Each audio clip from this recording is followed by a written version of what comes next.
comes truly from the impact that teaching and learning has created in the young minds. The competency of teaching tests the complex pedagogical duties of a mentor.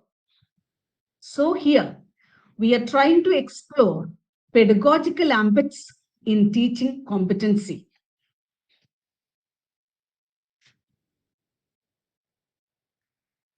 National Education Policy 2020 has introduced in the very beginning as education is fundamental for achieving full human potential, developing an equitable and just society, and promoting national development. Providing universal access to quality education is the key to India's continued ascent. So, if we understand here, the slide given here talking about competency, it is not just delivering knowledge, it instills in a teacher, in a mentor, the ability to meet the most complex and complicated demands in a given context. For a person to be perfect and for a person in the classroom to be an excellent deliverer, one has to have this type of competency that we are talking about here.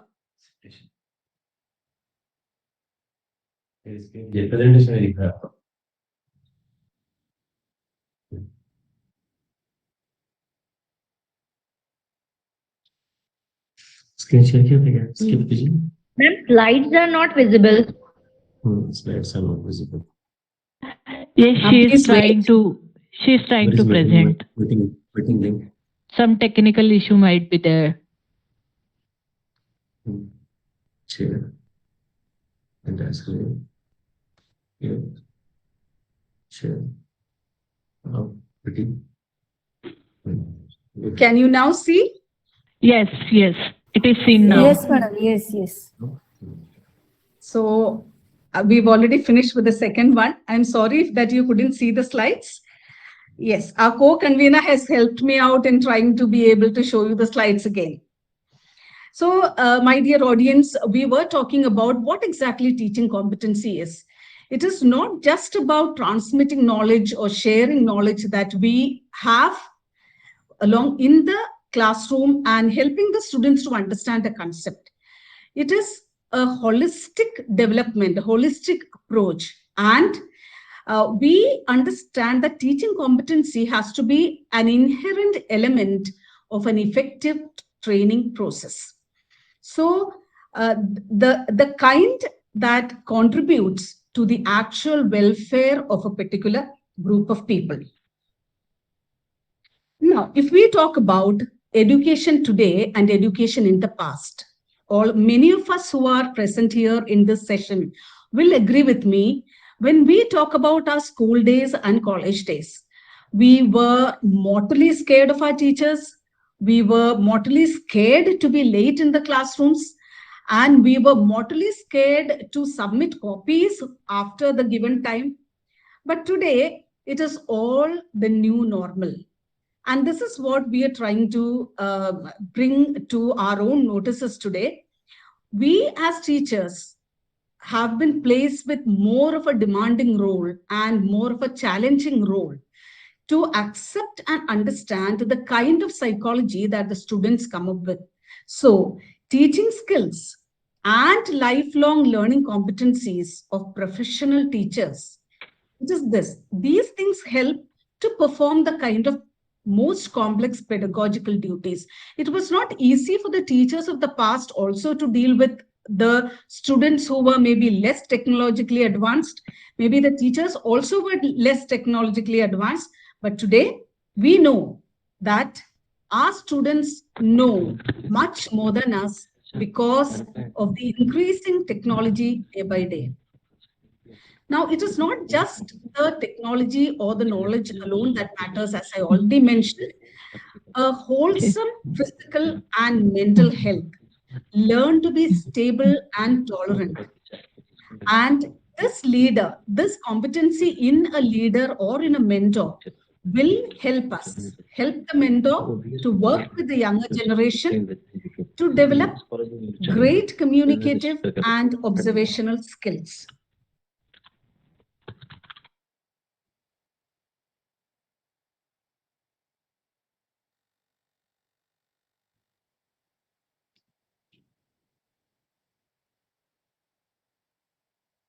On the other hand, if you will look at the demands and the challenges met by teachers today, let us call them as modern day teaching competencies.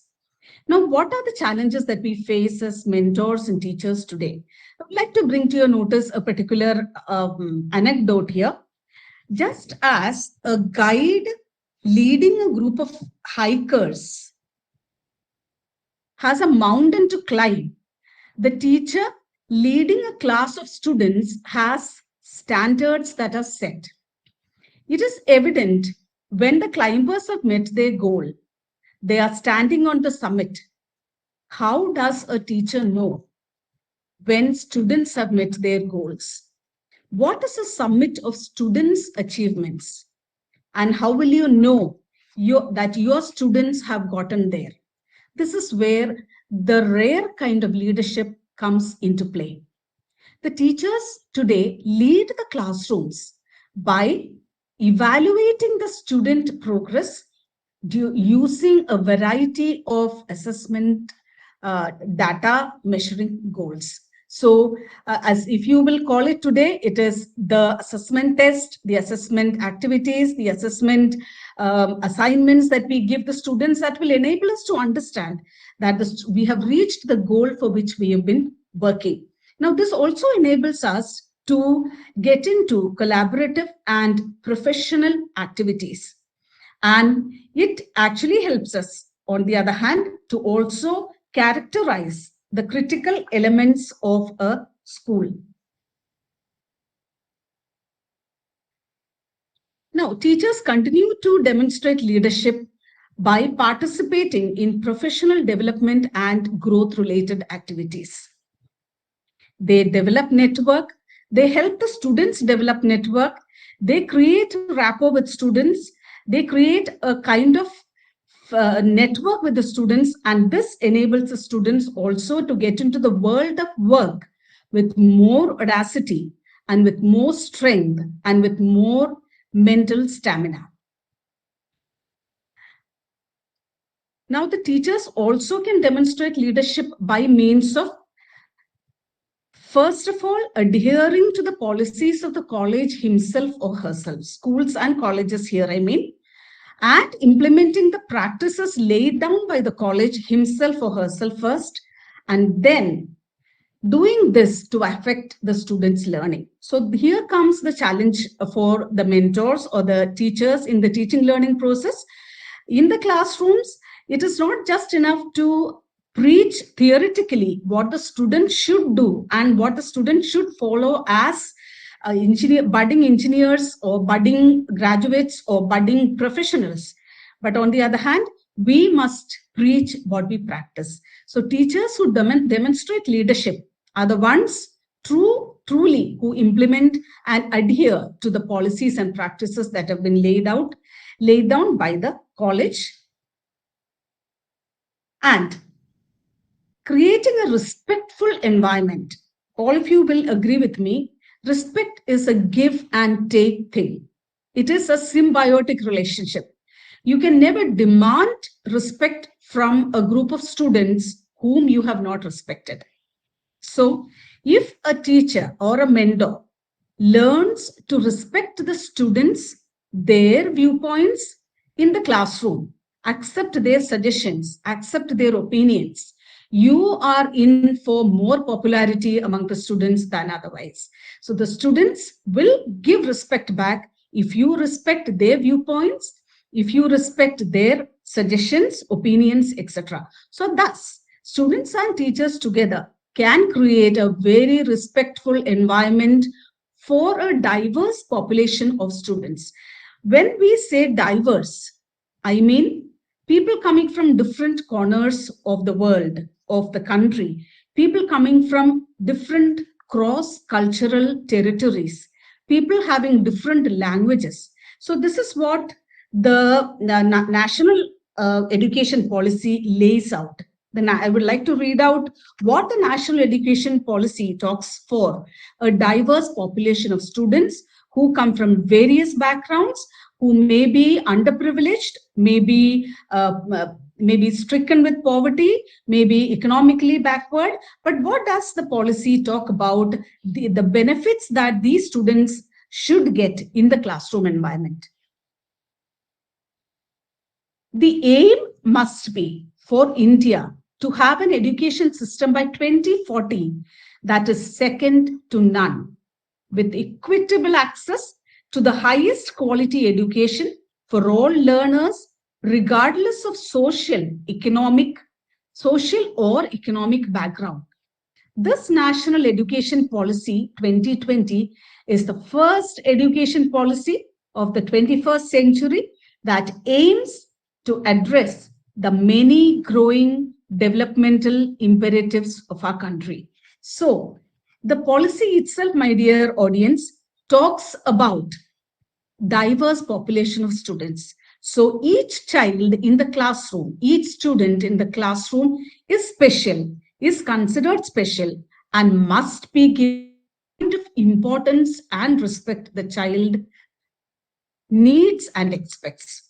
So this respectful environment will lead in the nurturing of a relationship in forming a healthy classroom environment. Teachers will embrace also diversity in school community and in the world. We can use materials, we can use tools that actually will be counteracting the stereotyped method of learning, especially the conventional method of learning, the just lecture method. Today's classrooms are loaded with smart classroom tools which can be used to create interest in the students, to absorb and assimilate learning to the maximum possible limit.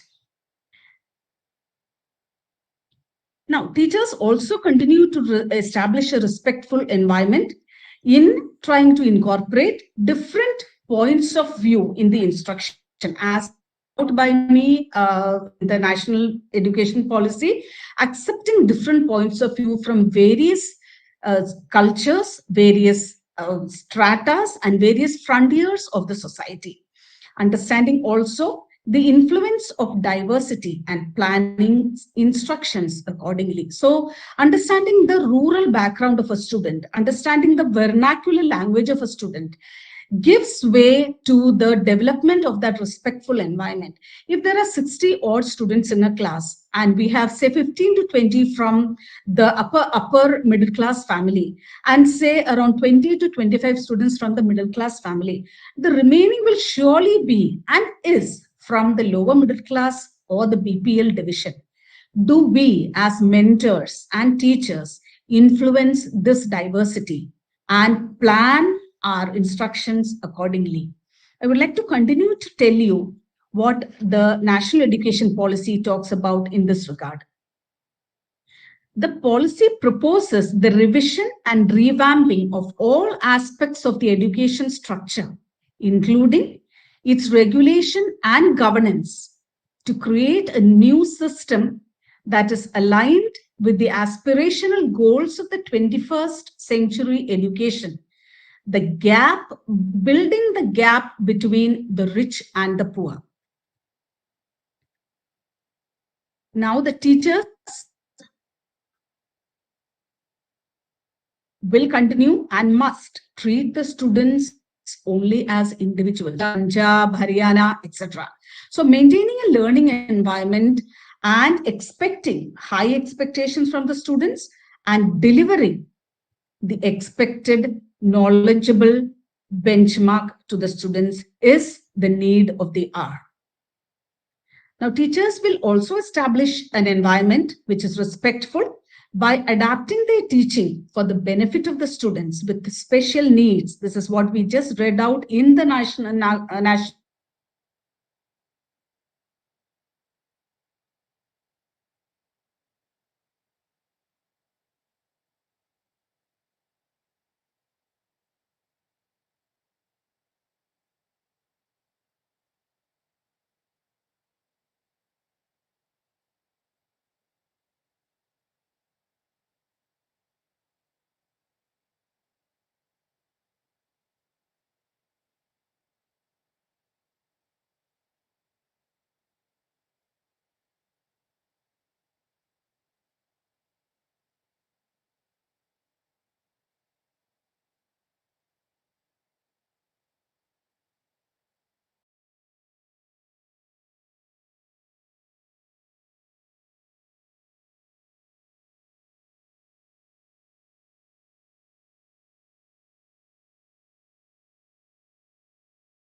Like there was a time in maybe in the 1970s, 80s, and 90s where what the teacher says remains the gospel truth for the students, whichever strata of the school life or the college life.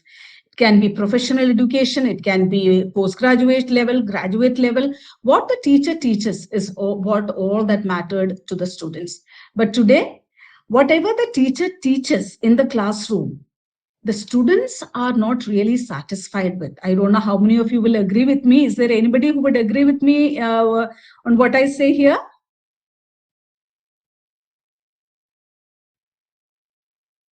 Yes, dear audience.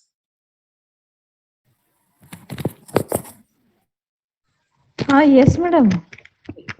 Do you agree with what I say? If someone can answer this, do you agree with what I say? The content we deliver are not enough for today's growing children or today's adolescents. Do you agree or do you disagree with this? Yes, I agree with this.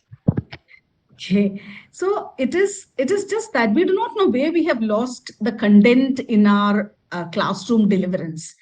When, as I just said, in the past, if you look at the past, all that mattered for them was content, not what tools you use, what equipments you use, not what teaching methods you used. All that came in along with the content. So a person who was there to deliver a lecture always knew if he needed to deliver the right kind of content, he knew what tools and methods to use. So that was all. These acted as accompaniments. So they need not be, they never looked for different tools and different accompaniments and different methods of teaching. So the content delivery is therefore one of the most important elements in the delivery of knowledge in the classroom.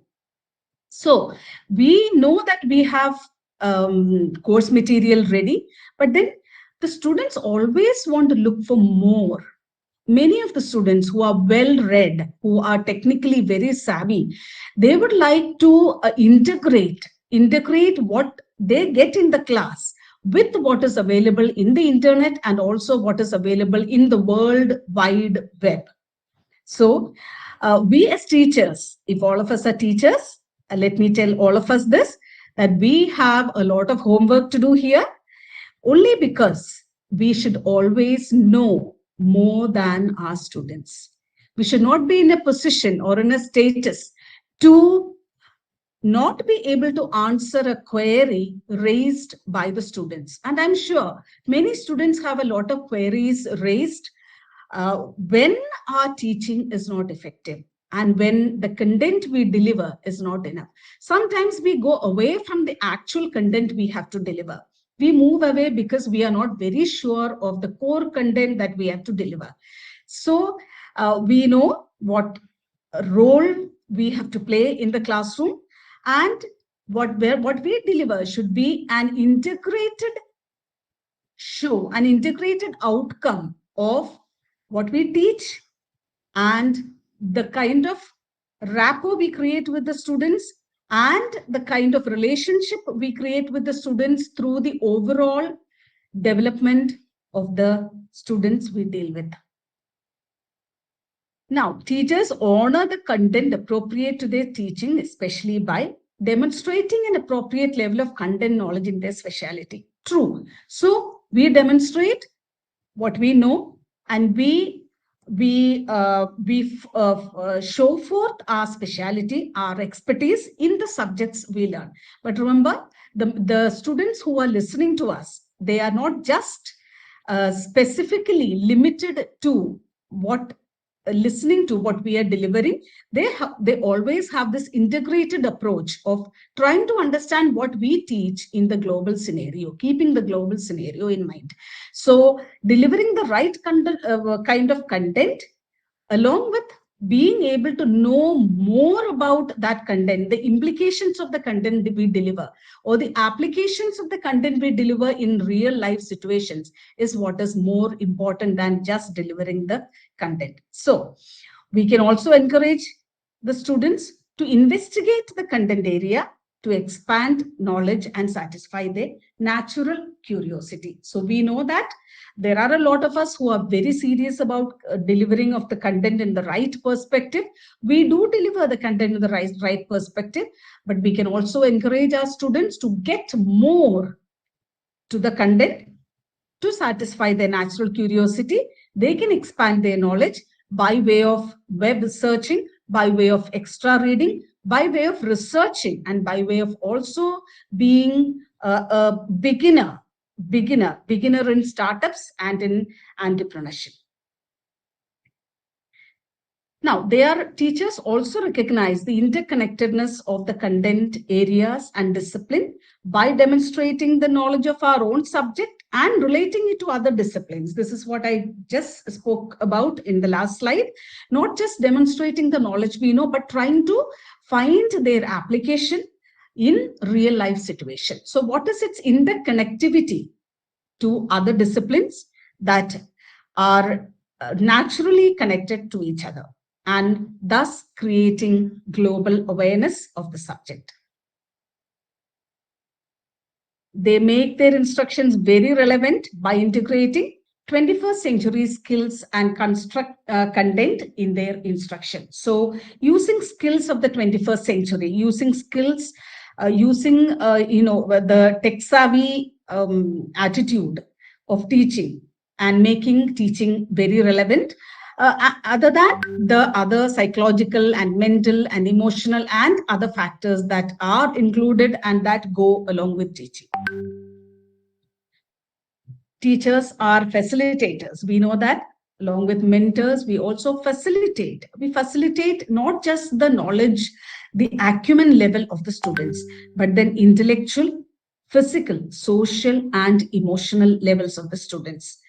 We have to make individual students ready to face the world of work. And we have to ready these individual students to become one single block in building the nation. So that block that will never waver or that will never destabilize itself, but will stand strong and firm.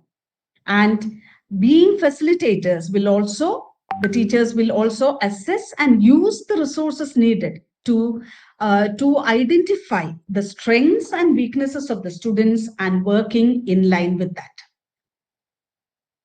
We plan instructions which are appropriate to their students by collaborating with colleagues to monitor student performance and making instructions responsive to cultural differences and individual learning needs. So this will help the students to critically analyze what has been said in the class and help them in problem solving. Now, this is one big aspect that has been covered even in the National Education Policy. Make the students able to solve problems of their lives.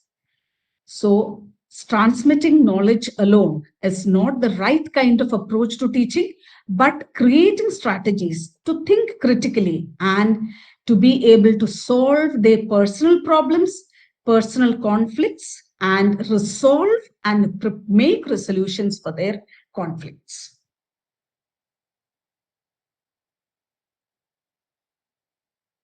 I would like to, in this slide, would like to tell you something more about what National Education Policy will have to tell us when we talk about teachers being facilitators.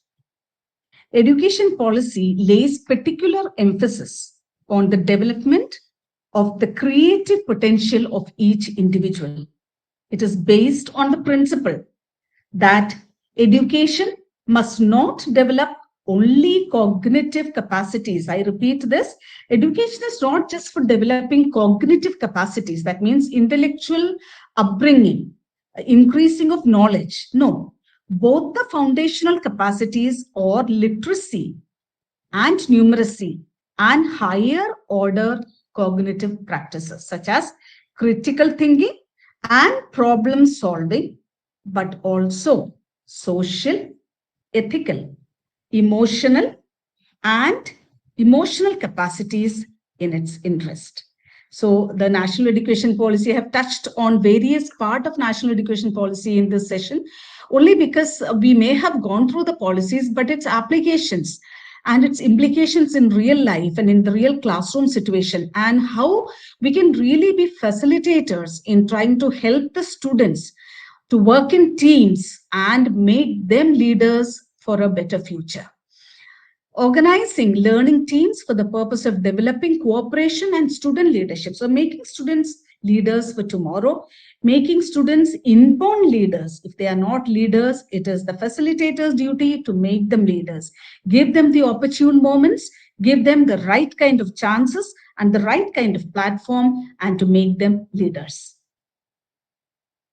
Teachers can recreate their students' best by using a lot of methods to communicate effectively, and also helping the students to come up with what their thoughts are and what their feelings are, and allow them, give them a chance to express their ideas clearly and effectively. So this is what this holistic approach that the National Education Policy talks about. Encourage and support the students to express their ideas and express their views. I'm sure in our lives as teachers, we have used the word shut up many times to the students, not knowing what creativity the child is going to come up with. On the other hand, there may have been many mentors and facilitators who have given the students a chance to speak, to express their ideas, to articulate their thoughts. And I'm sure these teachers must have been held high in esteem by the students. So this is a very important factor that we are dealing with here today, to give the chance to the students to express their thoughts, to give their viewpoints, and let us accept their suggestions. So now, teachers here in this coming slide, we're going to analyze about are the teachers only going to be preachers, or are they also going to put things into practice? So it is not just talking to the students about what they should do and what they should not do, but then improving student learning by being an example in our own self. So being exemplary mentors and facilitators is what is expected of us to do. We can link professional growth to their professional goals by participating in recommended activities for professional learning and development. So here this whole STTP is about trying to find the pedagogical scope and limit and ambit of teaching learning process and research development. So here, if you touch upon research, we can talk about allowing the students to participate in the activities and getting into professional arena much in a younger age, so that they can grow to be able to solve more complex issues in the society and create a dynamic environment. To conclude, I would like to say that we as mentors and teachers must engage ourselves in organizing, managing, learning, and creating an equitable engagement of students in productive tasks, adopt effective teaching practices, listen to the different viewpoints, theories, and suggestions of the students, create learning opportunities, and promote. The two very important takeaways for us today should be promote critical thinking and problem solving skills. We must organize activities to help them become aware of their strengths, needs, and encourage them to set personal goals for learning. I'm sure all of us who are listening to this and seeing the PPT here are connecting with me and understand what I'm trying to say. Encouraging the students to set personal goals for themselves and help them achieve these personal goals. And we incorporate technology skills to maximize student learning. I'm here for your queries. If you have any queries, my dears, I'm here to answer to you. Thank you very much for the patient listening. Thank you, ma'am. Thank you. Thank you, madam. Thank you for giving your valuable time and guidance on the topic of pedagogical ambits in teaching techniques. Now the session is open for discussion.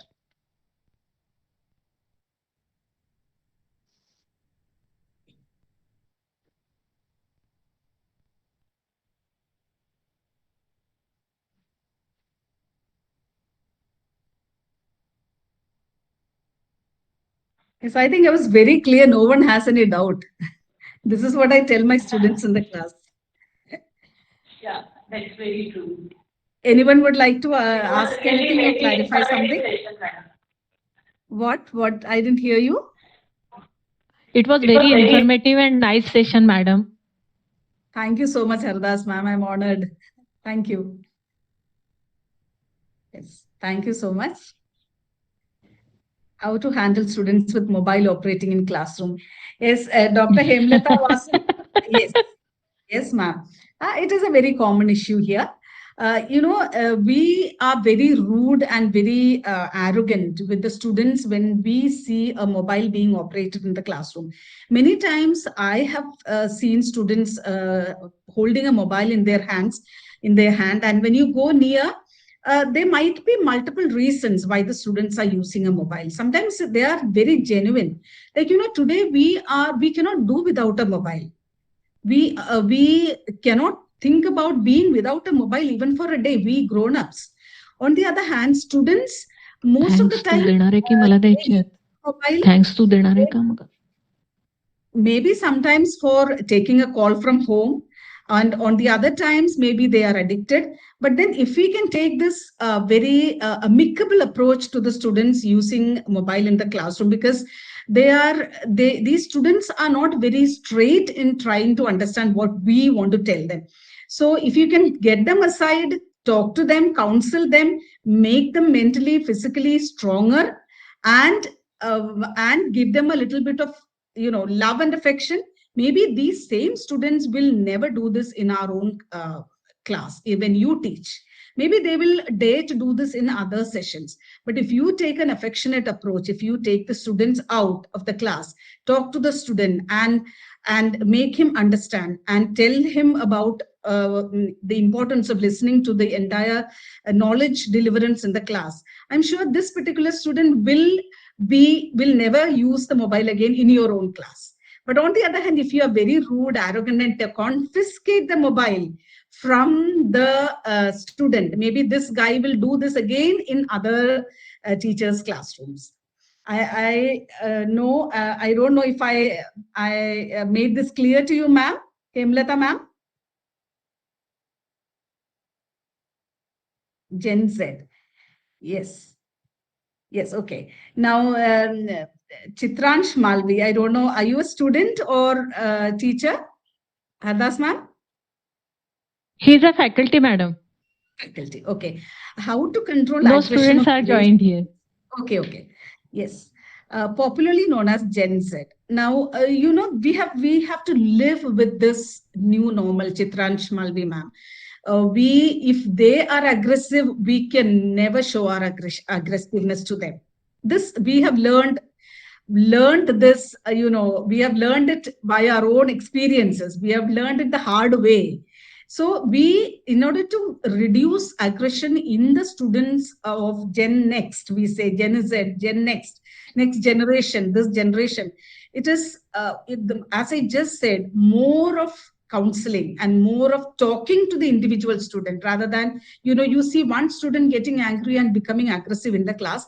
If we as teachers start shouting at the whole class for one student's aggressive behavior, that is going to backfire at us. That's going to bounce back at us. It will come back to us like a bouncing ball.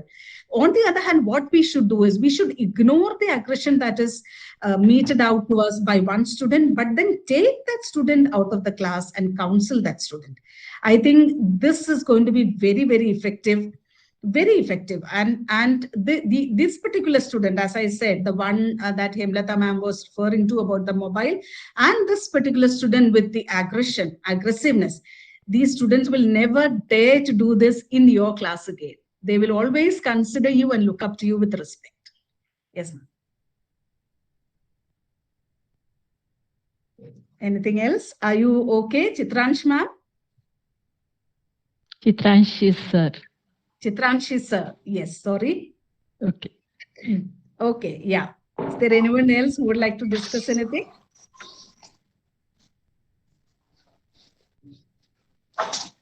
Yeah, Dr. Karuna Bole has raised her hand. I don't know for what, ma'am. Okay. Is there anything else you would like me to tell you?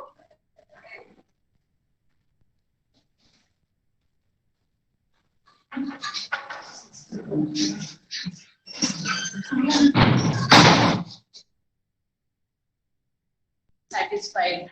I hope it has been helpful. I don't know to what extent, but I've tried my level best, my experience into foreplay here, and also my collaboration with my own students. And many of us sitting here will, I'm sure, have connected well with what I wanted to say. Thank you, Yes, ma'am. madam. Yes. Thank you.